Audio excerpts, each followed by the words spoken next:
नमस्कार दोस्तों, last topic में हम डिस्कस कर रहे थे सोर्सेज ऑफ हिंदू लॉ। इस पर्पज से सोर्सेज ऑफ हिंदू लॉ की स्टडी करने के लिए हमने उन्हें दो भागों में बांटा, primary source and secondary source. Primary source को हमने चार भागों में डिवाइड किया, Shruti, Smriti, digest and commentaries and custom और यूजेज। तो लास्ट वीडियो में हमने श्रुति एंड स्मृतिज को डिस्कस कर लिया था, उनका अध्ययन कर लिया था। अब हम लेंगे थर्ड सोर्स,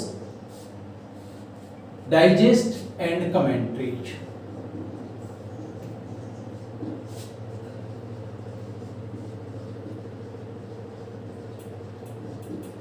टीका एवं निबंध। इस पर्पज से हमारे पास एक टीका है मिताक्षरा और दूसरा उसे निबंध कह सकते हैं हम, दायभाग।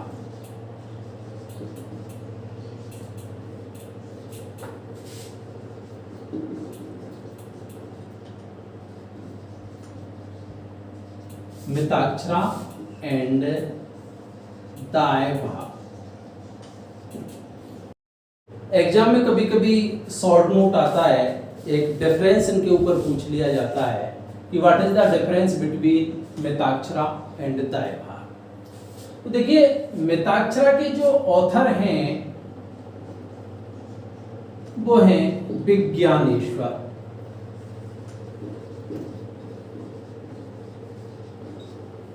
और दायभाग के ऑथर हैं जिमूत वाहन। मिताक्षरा के लेखक विज्ञानेश्वर और दायभाग के लेखक जिमूत वाहन। दोस्तों, 1955 में हिंदू लॉ का कॉडिफिकेशन हुआ और सबसे पहले 1955 में हिंदू मैरिज एक्ट आया। उसके बाद 1956 में Hindu adoption act, Hindu minority and guardianship act, Hindu succession act. लेकिन लॉ तो इससे पहले भी था ना, तो वो लॉ किस तरीके से एनफोर्स होता था। तो यदि हम इन एक्ट से पहले के लॉ की बात करें तो हम लोग मिताक्षरा से गवर्न होते थे, दायभाग से गवर्न होते थे। Mitakshara has been accepted throughout country except Bengal and Assam. यानी कि मिताक्षरा पूरे भारतवर्ष पर अप्लाई होती थी, केवल बंगाल और आसाम को छोड़ करके। अब जब बंगाल और आसाम छोड़ दिया तो बंगाल और आसाम में दायभाग एप्लीकेबल होती थी। लेकिन यहां भी एक विशेष बात यह है, ध्यान रखने वाली बात, कि दायभाग केवल law of inheritance and partition पर एक कमेंट्री है। तो भाई, इसके अलावा जो प्रोविजंस हैं या इनके अलावा जो भी चैप्टर्स हैं उन पर कौन से प्रोविजन अप्लाई होंगे?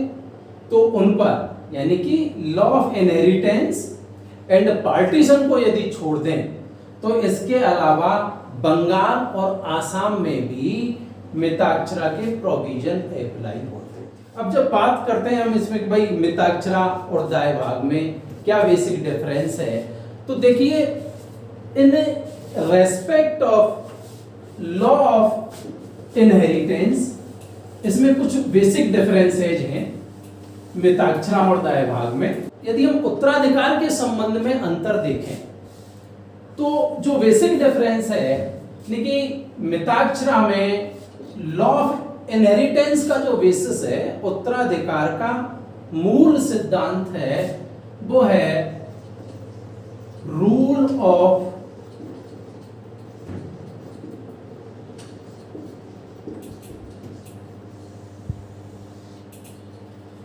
ऑफ प्रोपिनिटी, मतलब नियरनेस ऑफ ब्लड रिलेशनशिप।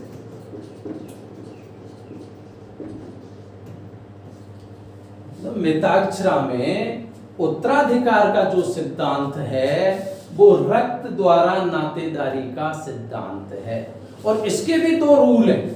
देखिए बहुत इंपॉर्टेंट बात है, ये हर कोई नहीं बता पाता है। फर्स्ट है exclusion of female from inheritance,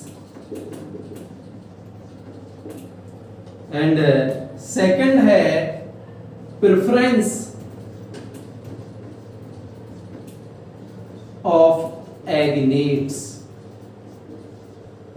over the कोग्नेट। अब देखिए इसे पूरा समझते हैं कि भाई उत्तराधिकार का सिद्धांत यानी कि प्रॉपर्टी का डिवोल्यूशन किस तरीके से होता है, संपत्ति उत्तराधिकार में एक पीढ़ी से दूसरी पीढ़ी में कैसे ट्रांसफर होती है, उसका जो ये सिद्धांत है जिसे हम कहते हैं रक्त द्वारा नातेदारी का सिद्धांत। और देखिए जो सबसे बड़ी प्रॉब्लम थी जो मिताक्षरा ने की हुई थी, जिसमें हम कभी कभी कहते हैं कि भाई हिंदू लॉ में भी महिलाओं के साथ तो इनजस्टिस ही हुआ है। क्यों? क्योंकि महिलाओं को इक्वल राइट नहीं था, और वास्तव में सही बात है। 1956 से पहले फीमेल को किसी भी प्रकार के कोई प्रॉपर्टी राइट नहीं थे। विडो हिंदू फीमेल के राइट के बारे में थोड़ा बहुत कह सकते हैं हम, लेकिन वो भी इतना ज्यादा नहीं था। इस पर सक्सेशन में डिस्कस करेंगे हम। तो इसकी जो मेन बात थी यानी कि महिलाओं को एक्सक्लूड कर दिया गया प्रॉपर्टी से, प्रॉपर्टी राइट से महिलाओं का अपवर्जन कर दिया गया। तो मिताक्षरा में महिलाओं को किसी भी प्रकार की कोई प्रॉपर्टी नहीं मिला करती थी। और दूसरा जो है preference of agnate over the cognate, मतलब एग्नेट गोत्रज और कॉग्नेट बंधु। तो देखिए गोत्रज और बंधु इनको हम जानते हैं, नहीं जानते तो कोई बात नहीं, थोड़ा सा मैं आपको बता देता हूं। एग्नेट गोत्रज यानी कि सेम गोत्र के, जैसे दो भाई, चाचा जी का लड़का, ताऊ जी का लड़का, ये आपस में गोत्रज होते हैं। और यदि हम बंधुज की बात करें तो बंधुज का रिलेशन हो जाता है, जैसे बुआ जी का लड़का है, मामा जी का लड़का है, तो ये हो गए। तो मिताक्षरा में लॉ ऑफ इनहेरिटेंस में यानी कि उत्तराधिकार में वो गोत्रजों को इंपॉर्टेंस दिया जाता था, बंधुज को किसी भी प्रकार का कोई इंपॉर्टेंस नहीं दिया जाता था। और यदि इधर हम बात करें तो दाएं भाग में जो लॉ ऑफ इनहेरिटेंस का प्रिंसिपल है वो है रूल ऑफ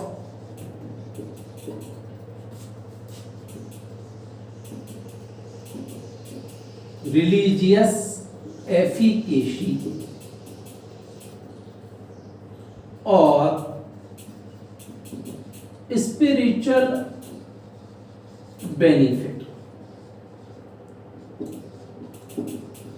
यानी कि यहां जो उत्तराधिकार का सिद्धांत था, लॉ ऑफ इनहेरिटेंस का जो प्रिंसिपल था, वो धार्मिक या आध्यात्मिक लाभ का सिद्धांत था। जैसे हम पिंडदान की थ्योरी, यदि आपने सुना हो, एक पिंडदान की थ्योरी कि जो भी पुत्र है वो अपने एंसेस्टर को मैक्सिमम स्पिरिचुअल बेनिफिट्स दे सकता है, उसे उस प्रॉपर्टी में हिस्सा मिलता था।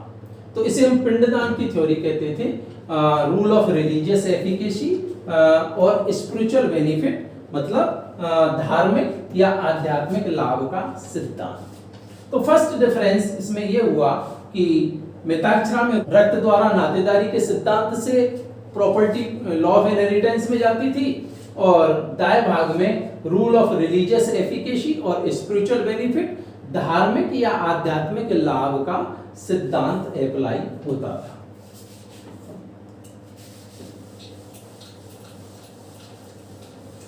सेकंड डिफरेंस की यदि हम बात करें तो देखिए मिताक्षरा में इंटरेस्ट बाय बर्थ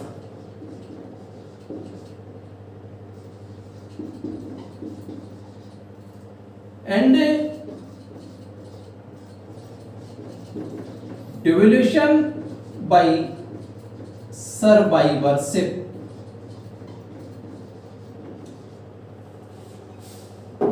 देखिए हिंदुओं में एक कहावत है कि यहां जब बच्चा जन्म लेता है तो बर्थ विद सिल्वर स्पून।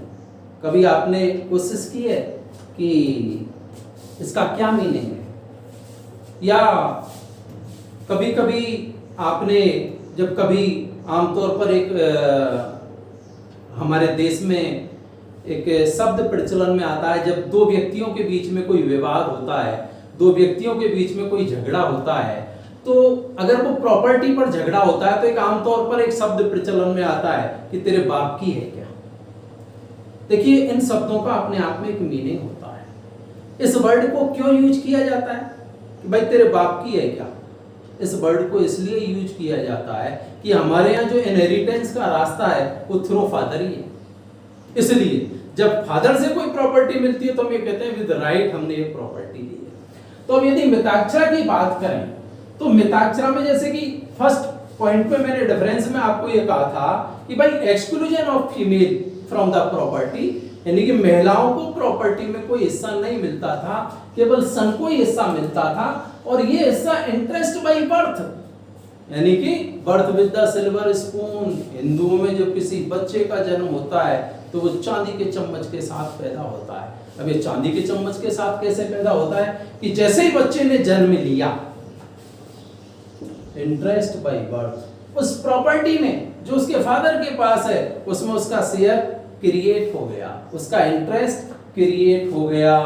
और प्रॉपर्टी डिवॉल्व बाय सर्वाइवरशिप, उत्तरजीविता का सिद्धांत, यानी कि जो प्रॉपर्टी का डिवोल्यूशन होता है, न्यायगमन होता है, यानी एक से दूसरे को जो प्रॉपर्टी जाएगी वो सर्वाइवरशिप के थ्योरी के अकॉर्डिंग उत्तरजीविता के सिद्धांत के अनुसार प्रॉपर्टी का न्यागमन होगा।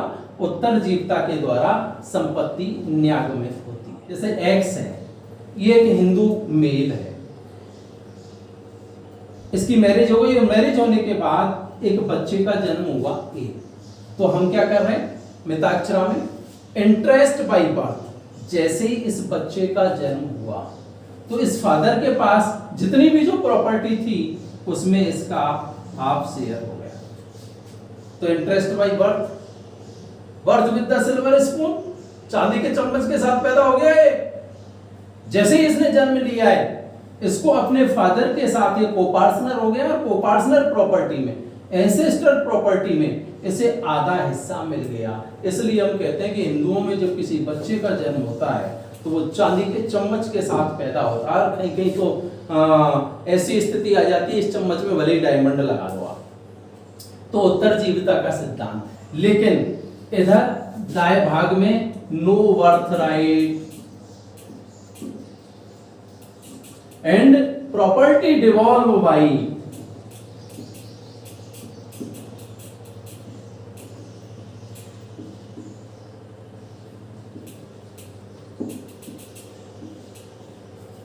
संपत्ति का न्यागमन उत्तराधिकार के द्वारा होता है। और मिताक्षरा में संपत्ति का न्यागमन उत्तरजीविता के सिद्धांत से होता है। देखिए अगर ये अभी भी समझ में नहीं आए तो एक छोटी सी बात मैं आपको बताना चाह रहा हूं, उससे एकदम क्लियर हो जाएगा कि यहां जब भी किसी बच्चे का, लड़के का, लड़की की बात नहीं कर रहा हूं मैं, लड़के का जन्म होता है तो वो अपने पिता के लाइफ टाइम में ही उसके साथ शेयर होल्डर हो जाता है।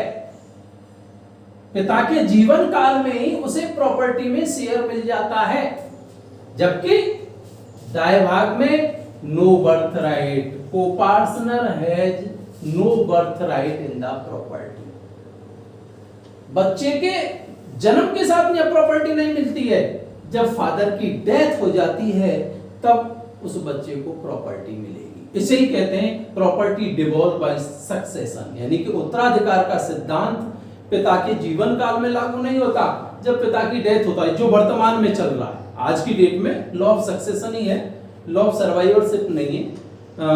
लॉ ऑफ सक्सेशन उत्तराधिकार के सिद्धांत से ही प्रॉपर्टी का डिवोल्यूशन होता है। जब हिंदू सक्सेशन एक्ट पढ़ेंगे तब मैं आपको बताऊंगा। तो दाएं भाग में सन का कोई बर्थ राइट नहीं है, और प्रॉपर्टी जब फादर की डेथ हो जाएगी तब बच्चों को मिलती है। यहाँ प्रॉपर्टी मिताक्षरा में फादर के लाइफ टाइम में ही बच्चे उस प्रॉपर्टी में शेयर होल्डर हो जाते हैं। तो interest by birth and under Dayabhaga no birth right. Third difference की बात करें, मिताक्षरा में होता है कम्युनिटी ऑफ ओनरशिप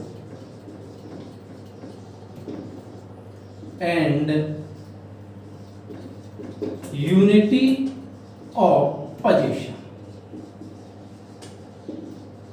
मतलब स्वामित्व की संयुक्तता और कब्जे की एकता। तो इसे समझने के लिए कि भाई मान के चलो एक्स एक व्यक्ति है, ए इसके एक बेटा है और बी दूसरा बेटा है। तो यदि हम इसे लें community of ownership and unity of position, भाई ये पूरी की पूरी एक एंसेस्ट्रल प्रॉपर्टी है, कोपार्सनरी प्रॉपर्टी है। तो हम इन तीनों के बारे में क्या कह सकते हैं, एक्स ए एंड बी, कि इस एक्स ए और बी इन तीनों का इस प्रॉपर्टी पर कम्युनिटी ऑफ ओनरशिप यानी कि तीनों इसके स्वामी हैं, तीनों इसके मालिक हैं, एंड यूनिटी ऑफ पोजीशन तीनों का ही इस पर कब्जा है। अब इसे हम दूसरे रूप में कह सकते हैं कि भाई community of ownership and unity of position each co-partner has fluctuating interest in the property। कि भाई फ्लक्चुएटिंग इंटरेस्ट इसका क्या मतलब है,